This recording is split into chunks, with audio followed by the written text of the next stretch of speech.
real now.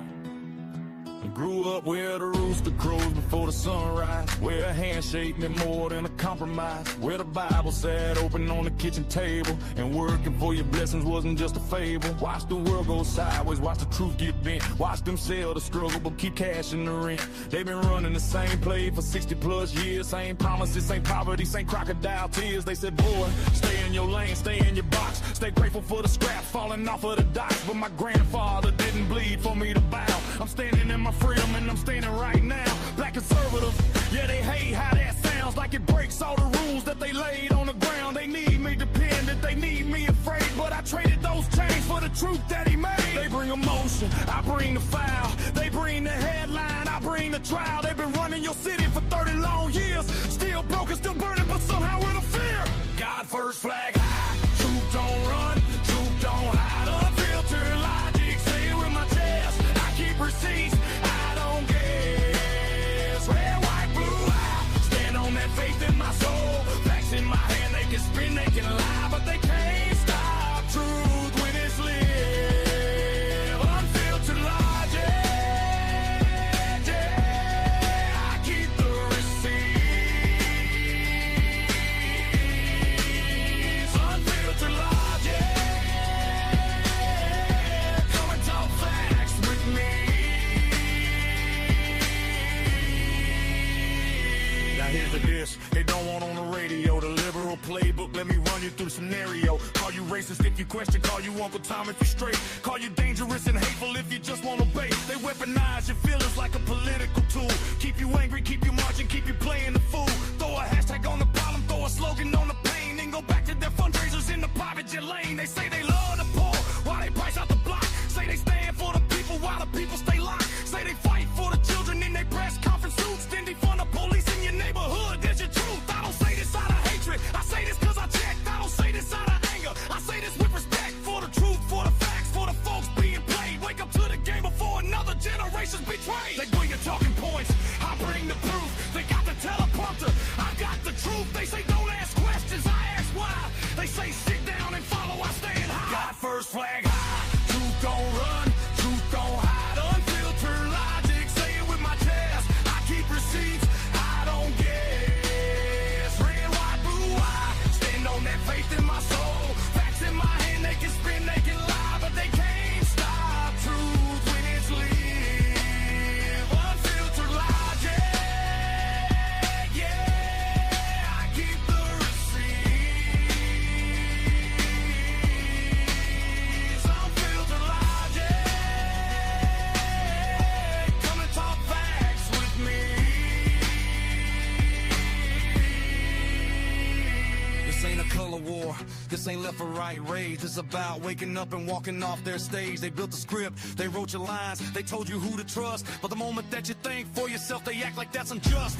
God over government, always has been truth over trends. That's how we win. Faith over fear, that's the foundation. Facts over feelings, that's the nation. They told me think one way, vote one way, stay one way or else. But I read the history, I check the numbers, I prayed on their answers and I woke up from the slumber. I'm not their mascot, I'm not their mouthpiece, I'm not their token, I am free. Standing on trends, standing on faith, standing on freedom every single day. God first, flag high, truth don't run, truth don't hide. Unfiltered logic, say it with my chest, I keep receipts, I don't guess. Red, white, blue, I stand on that faith in my soul. Facts in my hand, they can spin, they can lie, but they can't stop truth when it's live. Unfiltered logic, yeah, I keep the receipts.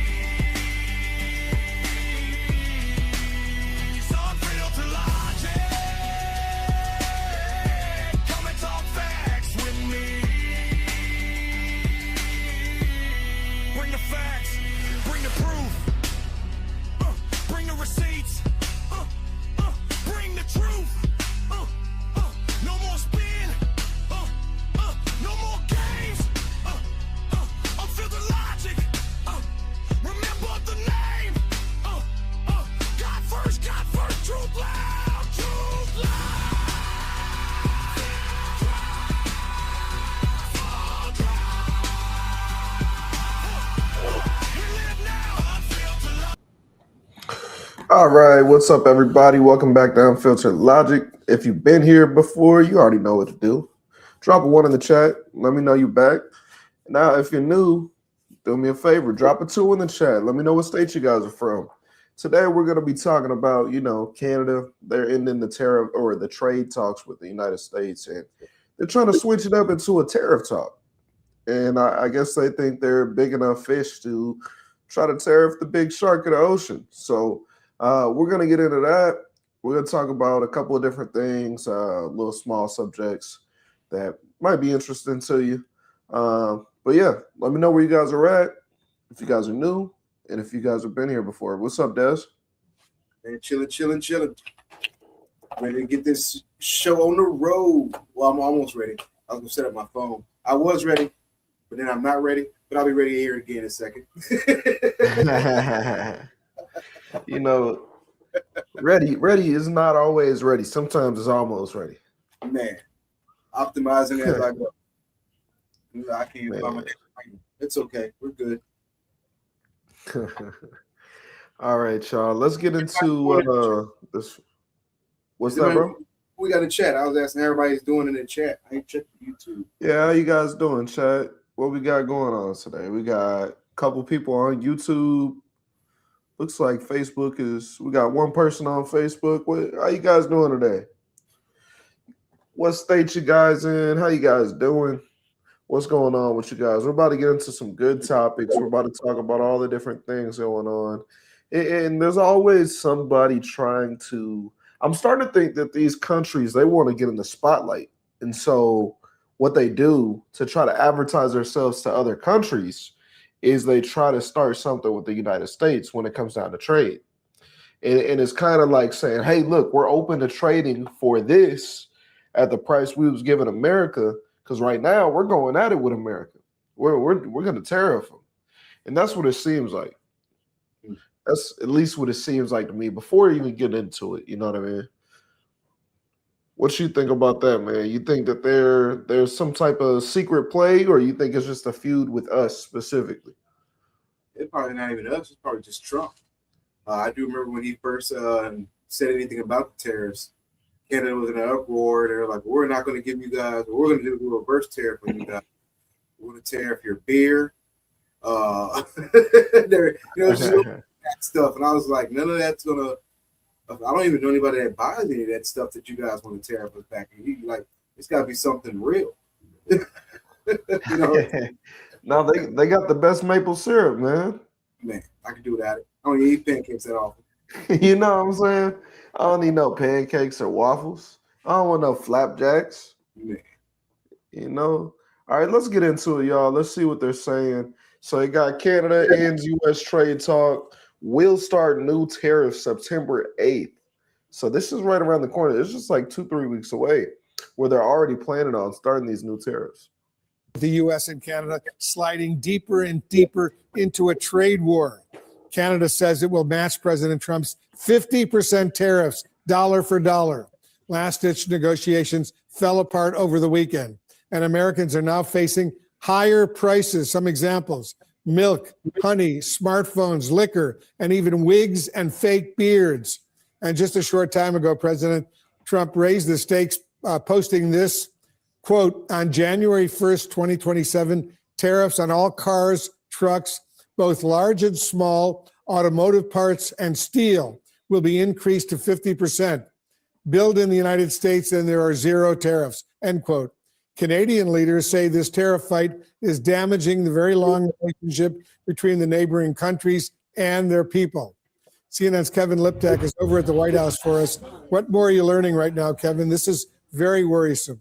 Right. And you can see how this is escalating now very quickly as both sides promise retaliation after the U.S. imposed those 50% tariffs on $20 billion of Canadian goods.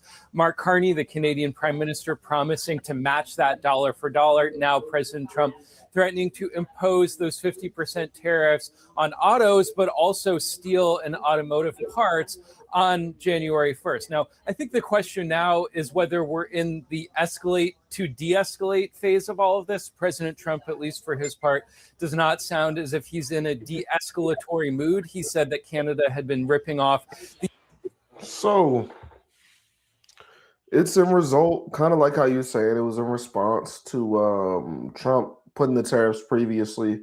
I didn't know that we still had the tariffs on Canada this whole time. Did I hear that wrong? Do we still have them on Canada now? I couldn't tell you. Probably so. Probably just that they probably just moved on in the news coverage because they knew it wasn't going nowhere. So other stuff popped up. I know the Epstein files popped up. The Iran thing popped up. So Yeah. Couple of different things at the same time. Yeah. I will say the stuff that they have on here is very, very, very irrelevant stuff. Milk. I'm sure we have plenty enough milk in the country and can get it in other places, if not Canada. Honey. I mean, seriously, honey. we have a Dog lot. leashes. Gloves. Like, what are we talking about? Coats? You think they're the only people who make coats, gloves, and dog leashes? I think my last Come coat on, came. y'all. This is my last coat. Hey, look, everybody, before September 8th, I need you guys to rush into Walmart, rush into Target, rush into the mall, and get you a coat. The winter is coming, and Canada is taking them all up and tariffing them. Imagine that. Imagine being worried about them taking the coats and fake beards away. Man, that's insane. A lot of people too. I mean, it probably is a lot more people out there doing fake beards than it used to be, or maybe even more than what you expect. But I couldn't imagine be sitting here with a fake beard. That's insane to me, especially having to actually rely on that as a tariff, as a form of income for the country. Fake, like all this stuff is just irrelevant shit. It's no oil in here. I know me and you, we were talking about how they have batteries and stuff before the show, but it looks like that's not even a part of it. They got hockey sticks. Hockey sticks. They got hockey sticks. I've never been to a hockey game a day in my life. Me neither. I watched Mighty Ducks. Yeah, I didn't even do that, man. I mean, they only play hockey in half the country. They don't play that shit down here. United States for years, that they were among the worst nations in the world to deal with, and that the United States doesn't need Canada, they need us, which is quite a striking way to talk about not only a neighbor of the United States, but also one of its closest trading partners. Now, both sides of this are offering differing points of view about how all of this fell apart. This morning, the U.S. Trade Representative Jamieson Greer said that Canada had imposed last-minute demands. And Carney, in fact, said that it was the U.S. who imposed last-minute demands and said that it called into question the reliability of any deal. Now, the 50% tariffs that went into place over the weekend, they really only account for a small fraction of trade with Canada, about 5%, in fact, but it is a consumer-facing list. It includes things like Christmas ornaments, hockey sticks, fishing rods, dog leashes, and muzzles. So that could take a major toll on exposed sellers. And it's not really clear. Let me tell you, if this takes a toll on the American consumer, I know something. I know that they're playing on us. I know for a fact they're playing on us because I ain't never went and looked at the back of my shirt and it said made in Canada. I've never looked at a box of ornaments and it said made in Canada. That just says made in China or made in the United States or India, Indonesia. I've never seen anything. Have you seen any of your stuff made in Canada? Not, I mean, you got anything made in Canada? I got like a flash of something made in Canada, but as to what it is in particular, could not tell you. Yeah, I mean, I couldn't. There's not a single object in my house right now that I can go grab and be like, oh, you know what? This was made by Canada. Because we don't buy Canadian shit. There's no need for it. We're just benefiting them by buying their shit in the first place. We could buy all sorts of shit. That's what Trump was saying, and people getting mad about it.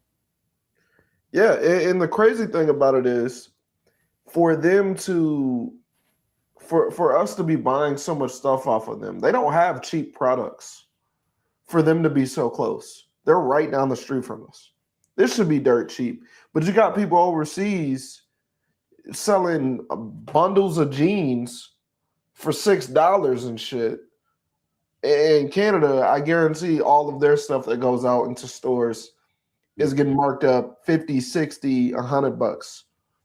For what? Because it's Canadian? I don't see any value there.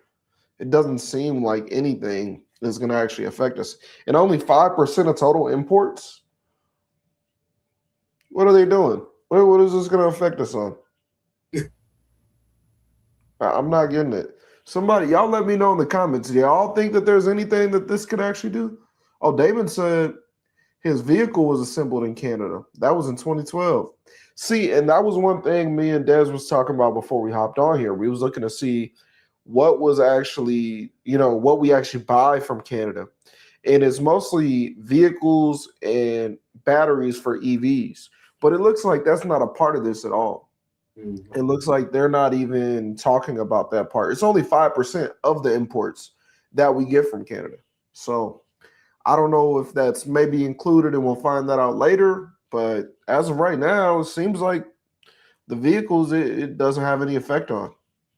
What type of vehicle is it though, Damon? I'm not sure what vehicles were assembled in Canada. I'm just curious to that, man. Let me know what type of vehicle you got. This point, how all of this ends. At this point, there are no scheduled negotiations to try and reach a full-scale trade deal with Canada. I want to ask you about something a little closer to home in the U.S., and that is the new renewed trade war between Canada and the U.S. going dollar for dollar on 50% tariffs. Trade talks collapsed on Friday night. The Canadian Prime Minister blamed unfair last-minute demands by the U.S., saying the administration asked too much and offered too little, and that Canada is effectively at war with the U.S. on trade. Does that help Americans right now? Look, we hear about the issue of affordability right now, and as you know, I've taken a firm position since Liberation Day tariffs that fortunately the Supreme Court turned over, that American businesses and American consumers pay American tariffs. And I think the last thing we need right now, as our economy is getting back on its feet, is a trade war with Canada. But yeah, my hope is I was in on all the negotiations for the USMCA. I know the tough line President Trump draws. It usually is accompanied with short-term action and hot rhetoric. We're getting the same from the Canadians. But my hope is, for the sake of American families and for the sake of the American economy, that what we're looking at here is negotiation and not confrontation in a trade war. And that's how I would advise the president. Drive a hard bargain, but let's pursue free trade with free nations, most especially our trading partners to the north. So I think that this is a negotiation tactic. I don't think that they really want to have a tariff war with us. I just genuinely don't think they want to. I think that it will get way too costly for them, and we have too many resources and different people who could supply the same things that they have. I don't think they have anything that we need on that level that we just have to get from them. I'm just not seeing it. Doesn't seem like it at all to me. But I'm going to pull up this other video and see, because it seems like some people, I seen another one that was talking more about how it's actually affecting the American consumer. And I'm interested in what they have to say. I believe it was like CNN or ABC that put out that article. I ain't seen it yet. Yeah, it'll be interesting to see what they have to say. It's my first time watching it, so I'm not sure what they're going to say in here. But let's find out.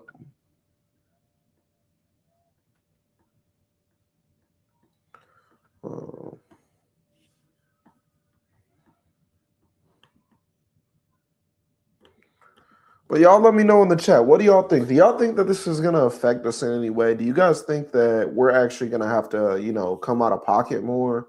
Is it going to be worse for us? Now that Canada is up in tariffs on 5% of imports. Now, keep in mind, it's only 5%. So if there are major spikes, there should be questions. But let me know, do you guys think there will be major spikes in costs? Because I'm unsure, man. I don't think that it should be, at least. But it looks like, so here's what I was talking about here. So it looks like there's a couple of things going on with the tariff situation because we also have the beef. So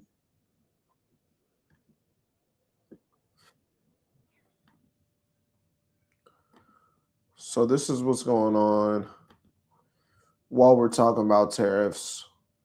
This is another thing that's going on with tariffs simultaneously. This report came out North today Carolina as cattle well. farmers are bracing for the effects of the move. David Schumann now spoke to someone who now feels that the president is undermining them and hurting their livelihood. Profit Family Cattle Company in Kings Mountain has customers willing to pay a premium for high-quality beef.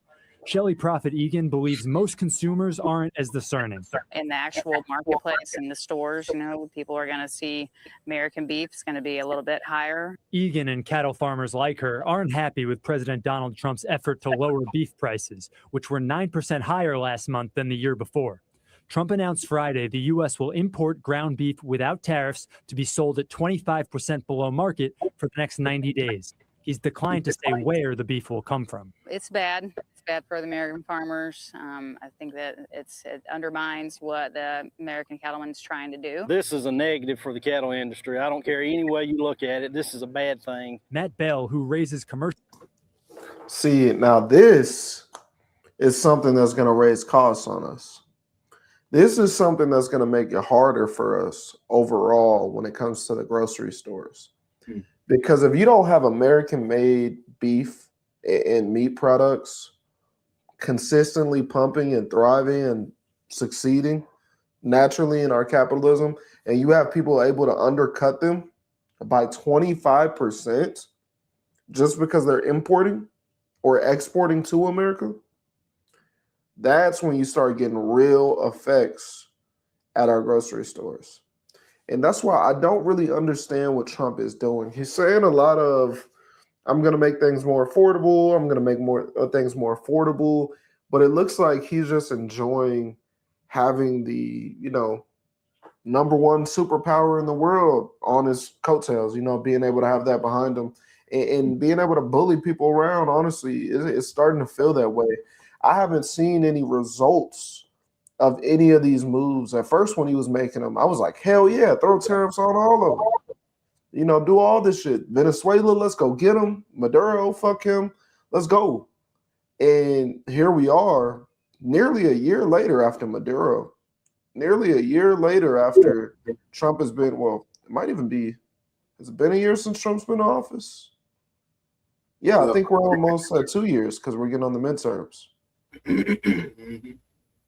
Yeah, so it's been all this time, and I'm still not seeing anything. Like it's disappointing because he's really good at rallying people behind what he's doing, and he can say it really well, and it sounds really good.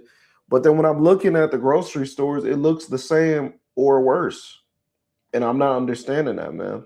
I'm just not. It's not making any sense to me. Groceries stay about the same. Yeah, groceries have been about the same, but it's been all these different moves, all these different tariffs. And I will say groceries haven't went up the extreme amount, but everything else has. So if it's the tariffs, I don't know. But cost of everything is going up, bro. It's not going down. Yeah. Nothing has went down in a long, long, long time. Since COVID, really. Cattle with his family at Bell Farm Supply in Kings Mountain told us he's livid about what President Trump is doing, and he doubts the move will even bring down prices all that much. This is pure politics. I think he's trying to buy votes for the midterms. And I think his knowledge of agriculture is very limited. Doing this is not going to help any cattle farmer or rancher in this country. It feels like just a real lack of awareness. Shelley says American cattle are raised to meet American tastes. She says imported ground beef from an unknown location will likely not be as high quality and possibly not as safe. In a statement to Queen City News, a White House That's what I spokesperson was said thinking. President Trump has repeatedly affirmed his support for America's ranchers and farmers. While the administration will be easing tariffs on beef imports to address a short-term supply crunch, the administration is simultaneously working closely with ranchers to grow America's cattle herd size, which is currently at a multi-decade low. So that's what I'm interested on. How are they working with American cattle people or cattlemen, whatever you want to call it, to actually be able to make the cattle industry stronger, the farmers stronger, the agriculture stronger? Because that's the number one thing. If we don't have food, we don't have anything. If we have to buy food from everybody else, if we have to import food from everybody else, one, the quality is going to be complete and total trash. And for two, it's going to get really expensive when they know you don't have food. That's how things work. If they know you don't have it and you have a shortage of it, they up the price. They up the ticket on you. So I'm wondering what he's going to do with this. What's your thoughts on the cattle industry, man?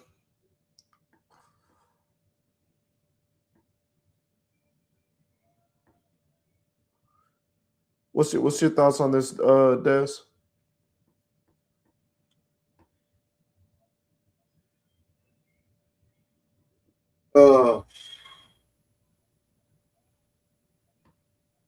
I mean, I don't. I guess it depends on who really they're dealing with when it comes to manufacturing the vehicles. Like, is it Ford? Is it what, Chevrolet? Who is it? For vehicles? Mm-hmm. Oh, I have no clue who they manufacture vehicles with. Yeah, I guess you didn't have a thought on the beef. Oh shit. I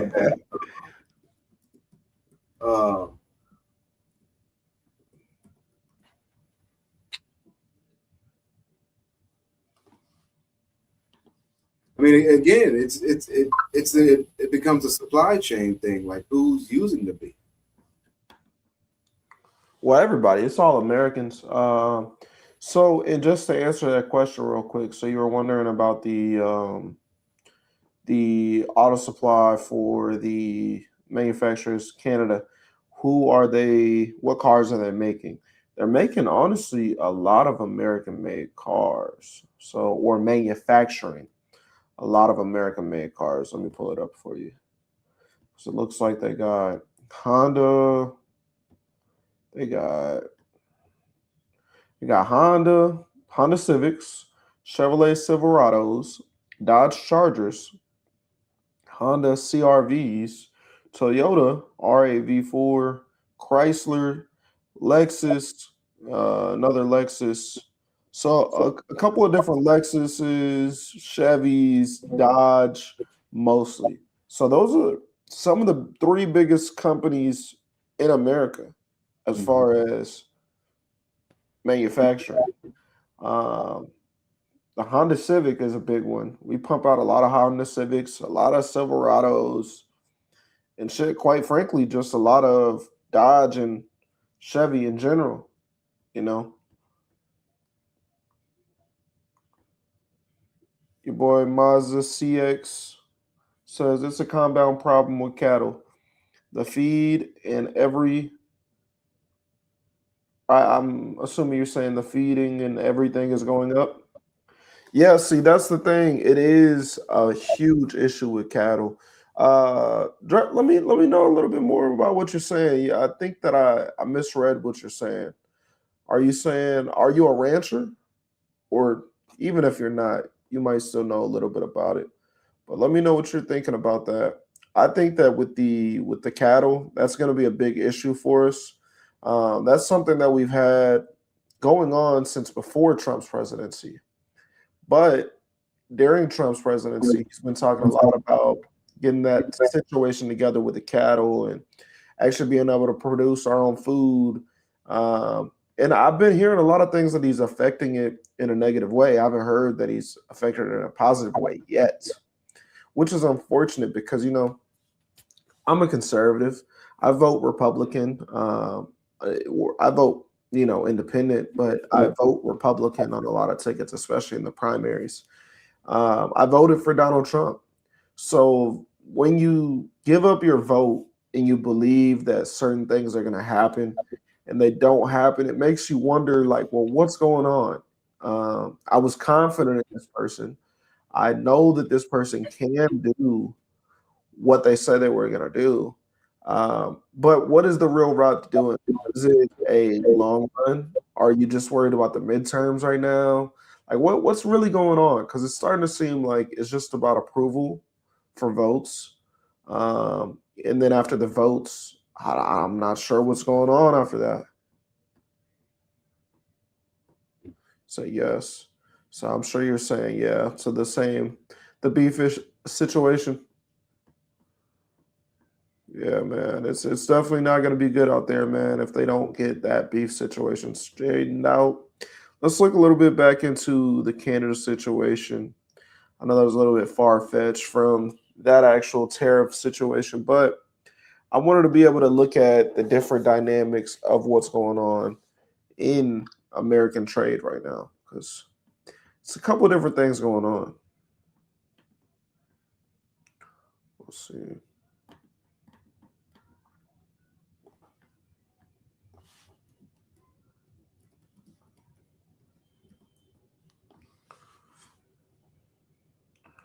So we got Trump slams Canada over failed trade deal, but Republicans split over tariffs. Okay, let's take a look at this. When was that one? That's like something from when he first did it. What's that? That's like something when he first did it. That's a recent article. Yeah. No, it's 21 hours ago, and then one day. So Trump's 50% Canada tariffs implemented, negotiations suspended. Yeah, let's look at it from Fox because we heard CNN. Let's hear what Fox has to say because, you know, they're two completely different narratives. Even just reading these two captions, way different. This one says Trump's 50% tariffs implemented, negotiations suspended. So let's hear what Fox has to say on the side of the Republicans. Because that's one thing too, CNN and all them, they will get you if you only watch them. You got to hear both sides of the story.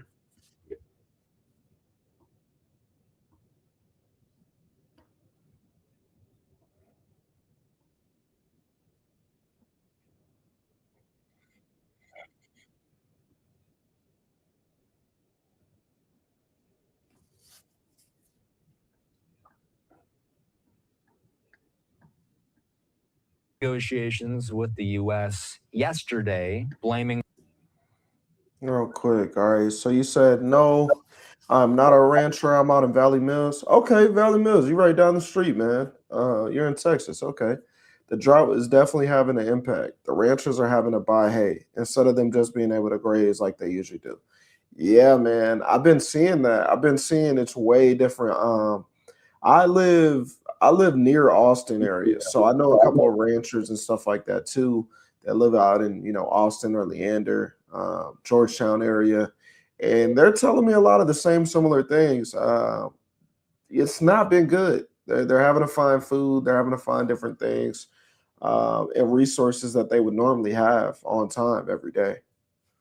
Let me get back into this topic right here. Quote, unfair minute changes to Washington's proposed terms and announcing retaliatory tariffs against the U.S. Carney said that the 50% tariffs on roughly $28 billion in goods took effect overnight. A live look at British Columbia. It's a live look at Vancouver on this Saturday afternoon. As you'll remember, this comes just days after Trump paused the tariffs for 3 days. He announced at the time that the U.S. and Canada, subject to final documentation, had reached a deal. Obviously, that did not end up being the case. Rob Gillies is here. He writes for the press. Firstly, I just want to ask, in 3 days, how would you sum this up? How did we go from being optimistic about a deal to this thing completely falling apart?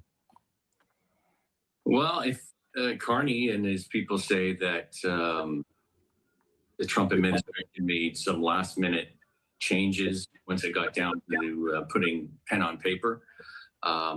This is a broad array of different trade irritants and issues and sectors.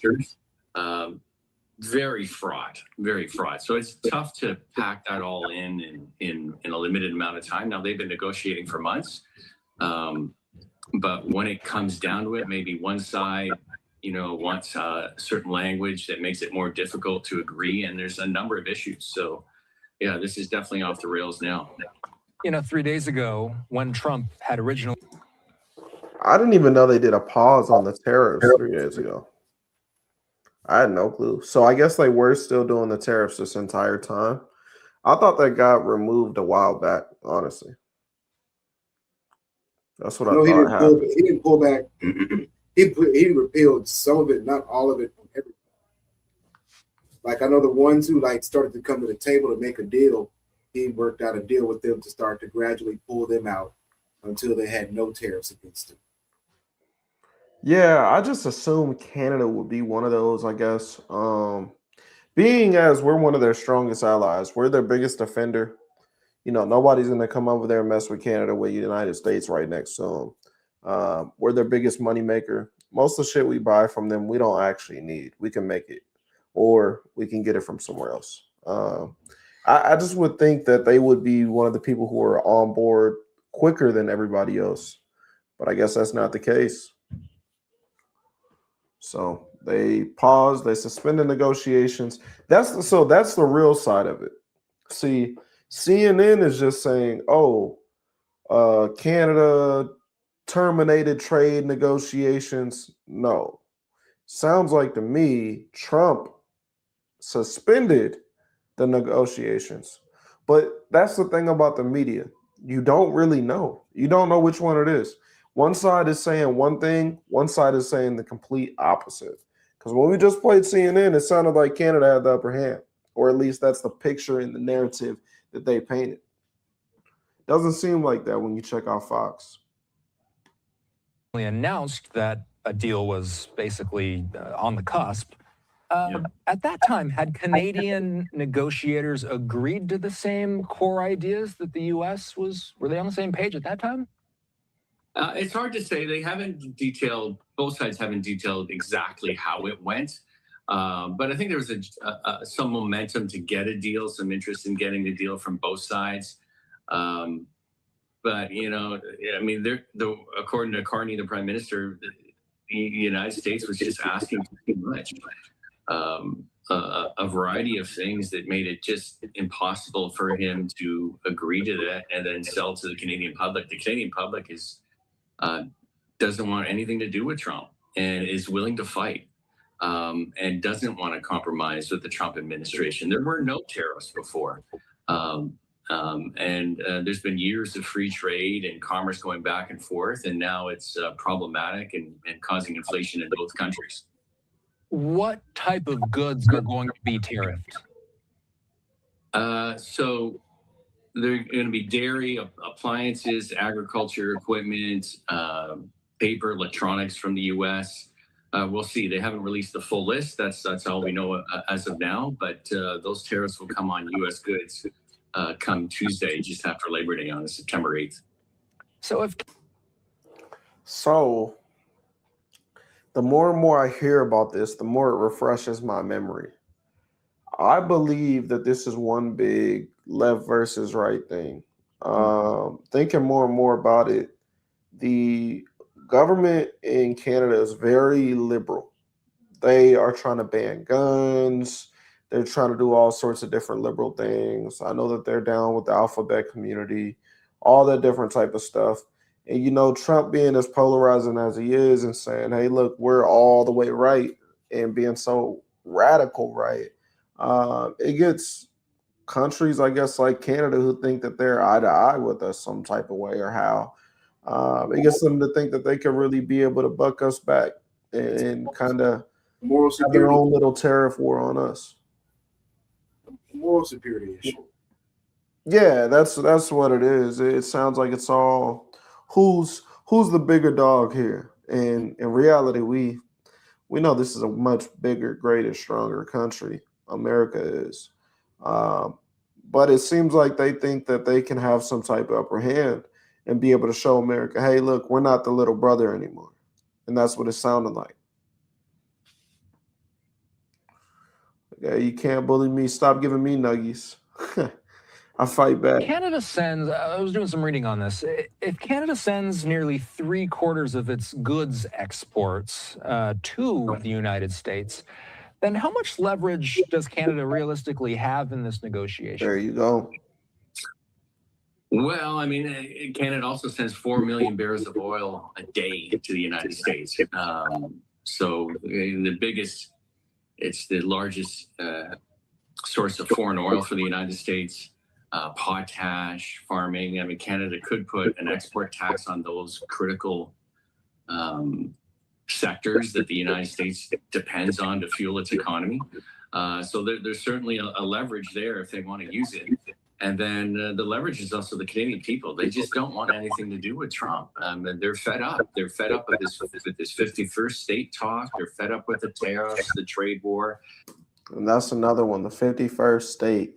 You know, I know a lot of Canadians that are saying that they wish they were the 51st state. I know a lot of them. Or just like Ontario or? No, I mean, from my understanding, the whole country of Canada, they plan on making it a state. Or at least, I don't think Trump ever actually was serious about that. But you never know because there's a lot of seriousness in a joke. But he kind of hinted at it a few times at the beginning of his presidency and kind of like laughed at the matter, like he was joking about it. But like I said, there's a lot of seriousness in a joke sometimes. So I guess they took it more on the serious side.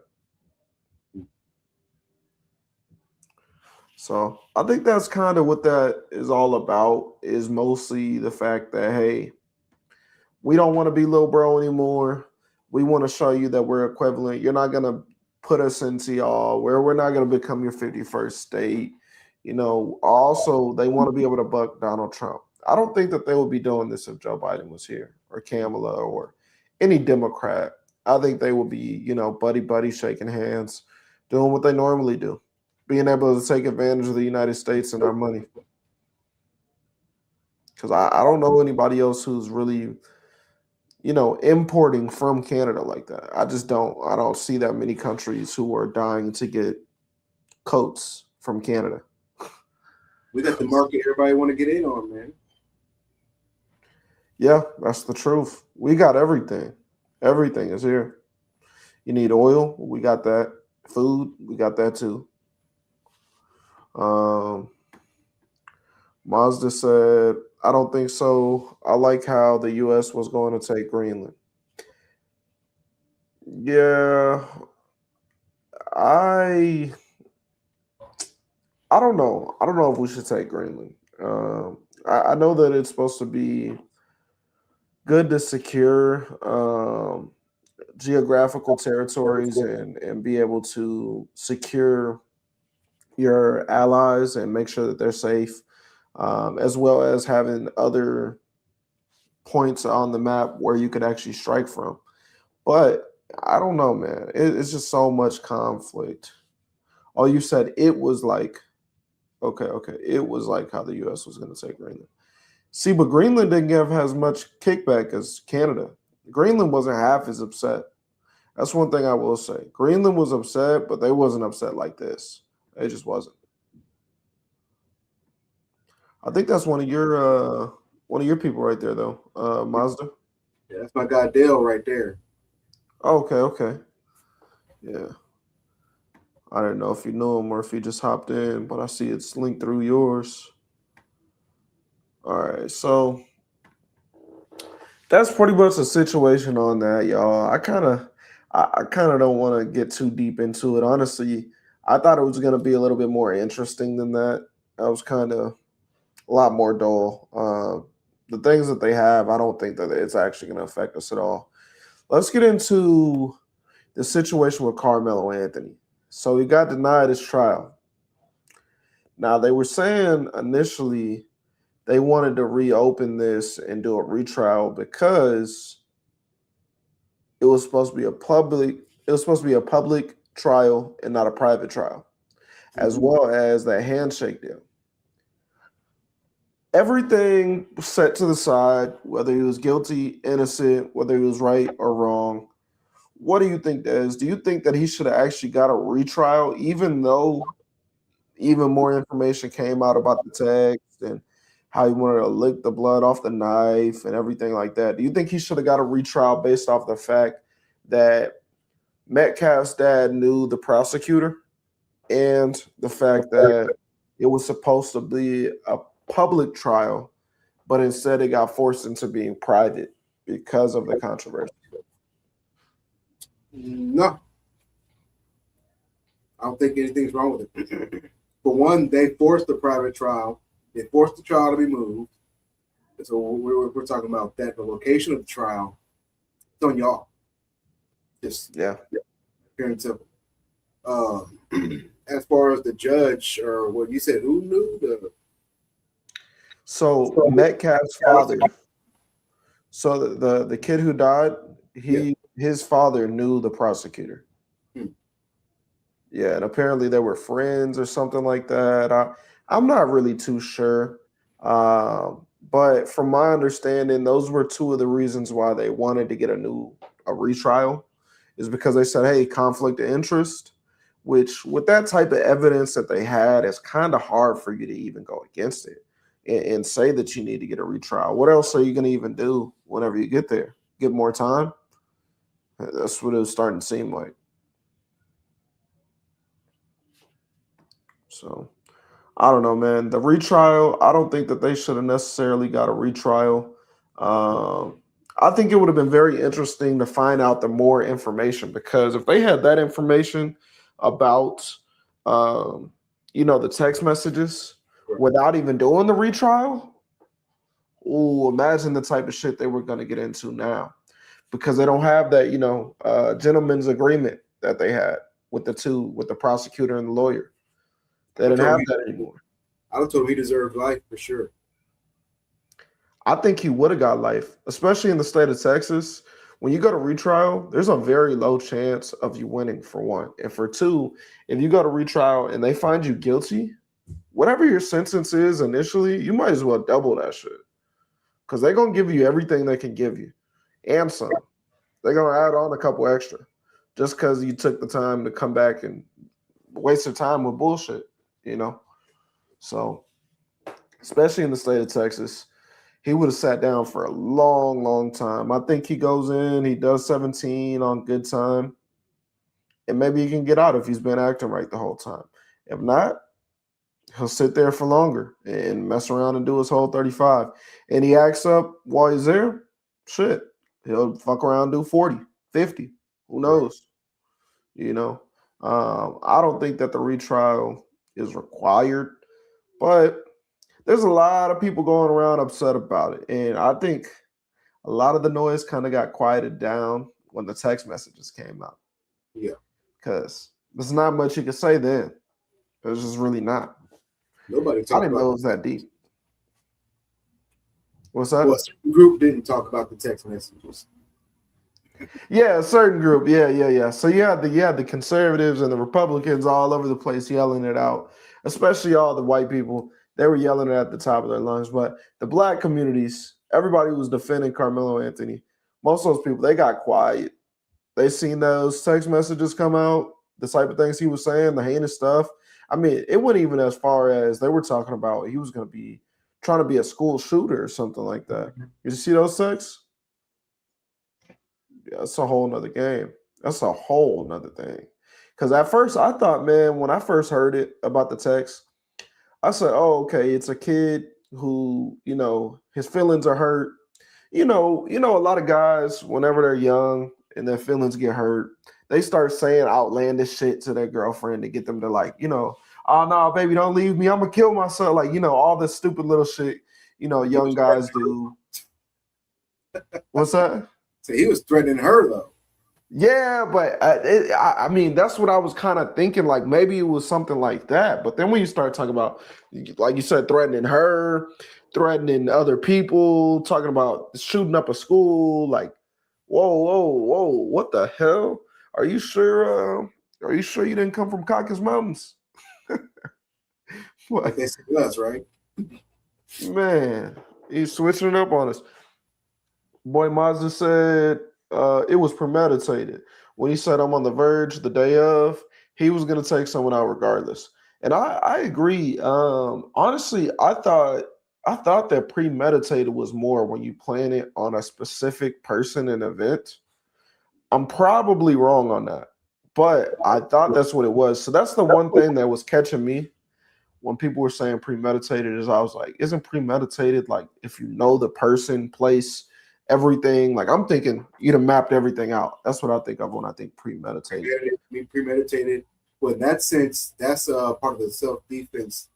Like you can't set booby traps or nothing like that. That's going to be considered premeditated because you're premeditating somebody, regardless of who it is, coming in. The act of violence. Right. And so this is right. type of line. It's the act of violence that's premeditated. It doesn't have to be against a specific person. Yeah. I think he would have did that anywhere. I think it just so happened to be then and there. And I think that's one of the things we need to teach people, and mostly our kids. Hey, look, you never know what the next person's going to do. You never know. Whenever you go to start a conflict, or even if you didn't start the conflict, whenever you start putting your hands on people and you touch people, you don't know what that next guy's going to do. And that's when it gets crazy, is because a simple shove, hey, get out of here, turned into the end of that kid's life. And I guarantee he never even thought that they were going to fight when he went up and approached them. I think he thought he was just going to push him out of there. All right, you're gone. Get out. Go. And the craziest turn of events happened within less than 2 seconds. Life is gone. Football team or track team ripped apart. Family torn to shambles. You know, 2 families torn to shambles. Well, I'll say 1 family because Carmelo Anthony's family went and bossed up their life with the money. So I don't even think they're hurting at all. They got a house, some cars, everything they could and want, everything they could get and wanted to get, you know, they got. So, but you seem a little tired today, Des. Man. Yeah.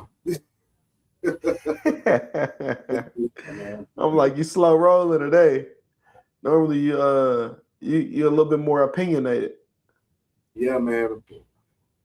But then we got going and shit. It just hit me.